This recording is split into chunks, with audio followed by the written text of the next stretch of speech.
आज महत्वपूर्ण विषय कि पूरा छत्तीसगढ़ शर्मसार है कि बहुत सारे भ्रष्टाचार के मामले आए हैं, लेकिन जो सरकार बोल रही है कि हम गांधी जी के आदर्शों पे चलने वाली सरकार है, और यहाँ छत्तीसगढ़ में मंत्रालय में गांधी जी की प्रतिमा लगाई गई, मुख्यमंत्री जी के द्वारा उसका अनावरण कराया गया, और अनावरण कराने के पश्चात में मामला जो उजागर हुआ कि मूर्ति कहीं लगी हुई थी, उसको लेकर के ला करके लगा दिया गया। उसका जो भुगतान होना चाहिए भुगतान नहीं हुआ, और सारे नियम प्रक्रिया भंडार क्रय के उसकी अवहेलना की गई है। इस बात को उन्होंने स्वीकार भी किया है, और स्वीकार करने के बाद में पेड बाय के द्वारा जो भुगतान के उसको उचित नहीं माना गया है। इस बात को लेकर के आज भारतीय जनता पार्टी के विधायकों के द्वारा स्थगन प्रस्ताव की सूचना दी गई थी। उस विषय को हम सब लोगों ने उठाया, और उठा करके उसमें हम लोग सब चर्चा करना चाहते थे, लेकिन जिस प्रकार से सरकार उसमें भागना चाहती है, उसके जवाब देना नहीं चाहती।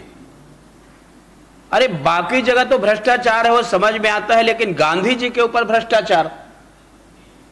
आज यदि विदेशों से भी लोग यदि हिंदुस्तान में आते हैं तो गांधी जी के दर्शन करने के लिए जाते हैं, और गांधी जी के जो आदर्श हैं उसके विपरीत जिस प्रकार के कार्य ये सरकार के द्वारा की जा रही है, अत्यंत निंदनीय है।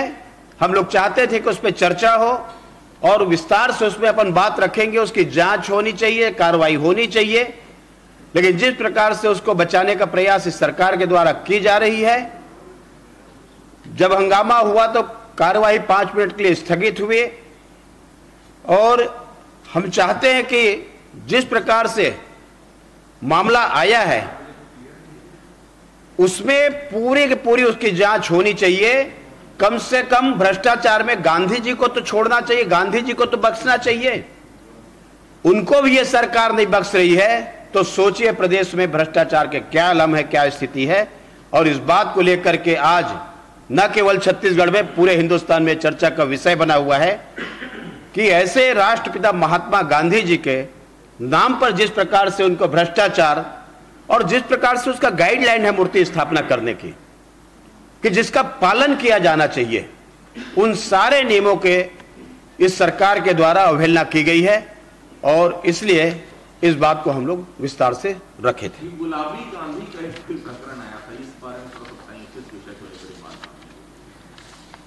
देखिए, आजकल गांधी जी राष्ट्रपिता महात्मा गांधी है, और लोग अलग अलग प्रकार के क्या क्या बातें आते रहती है, और लगभग ऐसी बातें आई हैं। ये बताइए, एक और तो गोबर खरीदी और गोबर के भुगतान के मामले को लेकर भी आज आप लोगों ने वॉकआउट किया, मंत्री जवाब नहीं दे पाए। गोबर खरीदी को लेकर के मेरा भी महत्वपूर्ण प्रश्न था, शिवरतन जी का प्रश्न था, और मंत्री जी से हम लोग सब जवाब चाहते थे कि जो गोबर की खरीदी हुई उसका भुगतान किस किस मद से हुआ, कहां कहां से उस मद में पैसा आया, और कितना भुगतान हुआ है, कितना शेष है, और किस किस मद के द्वारा उसमें पैसा डाला गया। लेकिन मंत्री जी के द्वारा उस बात पे पूरे सदन को गुमराह किया गया, और गुमराह करने के बाद में जो उत्तर आनी चाहिए वो उत्तर नहीं आया। पूरे हम लोग इस सदन में गंभीरता के साथ गोबर के मामला को उठा रहे हैं। मैंने उस दिन बताया था कि इसमें जितने के गोबर खरीदी हुई, जितने करोड़ रुपए का, और इतने करोड़ रुपए के गोबर खरीदी के बाद में आपने कितना उसका विक्रय किया, और बाकी पैसा है कहां। और जो अमानक गोबर की भी उस दिन बात आई थी कि उसके बाद में उसके वर्मी कंपोस्ट नहीं बनेगा। लेकिन इस सारी बातों का हम लोग जवाब चाहते थे। मंत्री जी कहीं न कहीं इसको उत्तर देने से बचते रहे, और अंततः इसमें हम लोग मंत्री जी के जवाब से असंतुष्ट होकर के बहिर्गमन किया। बीजेपी के वरिष्ठ विधायक ब्रजमोहन अग्रवाल आज भी सवाल करने से चूक गए, कल भी वो सवाल नहीं कर पाए थे, तो क्या जनता के मुद्दों पर गंभीरता नहीं है क्या विपक्ष की? यदि हमारी गंभीरता नहीं होती तो हम लोग सदन में आकर के नहीं बैठते हैं शुरू से लेकर के आखिरी तक के। उसका मतलब ही यही है कि एक एक महत्वपूर्ण जो प्रश्न लगाते हैं उसकी जानकारी आती है और उस पर प्रश्न पूछ करके हम चाहते हैं कि उस समस्या का समाधान हो, और इसलिए पूरे गंभीरता के साथ में प्रश्न है, ध्यानाकर्षण है, अन्य जो अधिकार है हमको, इन सारे मुद्दों पर हम लोग चर्चा करना चाहते हैं।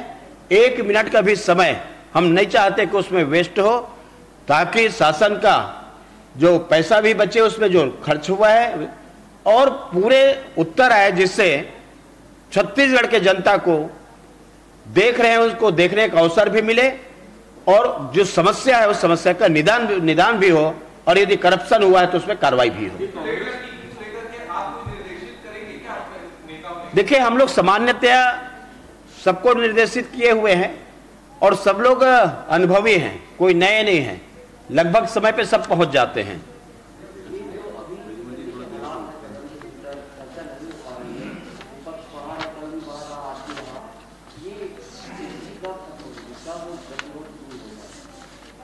देखिए, कल कक्ष में आए थे माननीय मंत्री जी, चौबे जी, तो कुछ बातें हुई थी, लेकिन उसके बाद में कोई बात बढ़ी नहीं, और इसलिए हम लोग इंतजार करते रहे। ये एक सवाल था मेरा, कांग्रेस में बड़े नेताओं की लगातार जो है बाहरी राज्यों में डिमांड बढ़ रही है, मोर्चा संगठन के चुनाव राज्यों में संभाली नहीं कर पा। छत्तीसगढ़ में सरकार और संगठन के काम से क्या आलाकमान कुछ ऐसा लगता है दूसरे राज्यों में फायदा लेना चाह रहे हैं? देखिए, आपको मालूम है कि क्या फायदा लेना चाह रहे हैं, उस विषय में मैं बात करना नहीं चाहता, लेकिन अच्छी बात है, अभी एक बरखुरदार जी हमारे गए थे गुजरात में, होकर के आए हैं। उसके पहले एक बिहार में गए थे, और उसके पहले बहुत सारे प्रदेश में गए हैं, और उनका रिजल्ट आया है, वो भी आपके हाथ में है। तो कैसी डिमांड है आप सबको मालूम है। हो गया।